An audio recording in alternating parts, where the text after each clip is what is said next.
জ্বলবে না। তো তাহলে পরে আরেকটা আছে হলো আপনার পানি ব্যবহার। পানি ব্যবহার আমরা কিন্তু প্রিন্টিং প্যাকেজিং এর একটা দুর্ঘটনা ঘটলো আমরা কিন্তু সবাই ছিলাম না, বা দেখছি অনেকে ওখানে তো অংশগ্রহণ করছি। আপনাদের কারণে কিন্তু ওই বড় দুর্ঘটনা থেকে আমরা রক্ষা পাইছি, ঠিক আছে? তো ওইখানে কিন্তু পানি ব্যবহার যেভাবে করা হয়েছে, এটা কিন্তু আমরা ওইভাবে সিমিসিটি নিয়ে কাজটা করিনি।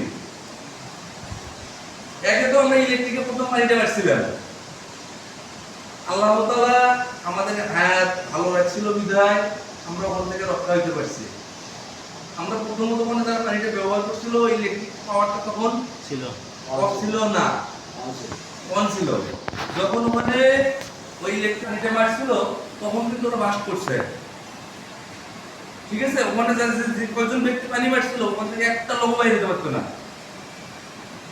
পুরো পানি মানে নিচের উপরে যারা মারতো সবাই চুপ করে দাঁড়িয়ে দেখতো, কেউ কিছু করতে পারতো না। তবে আমাদের অটো ব্রেকার ছিল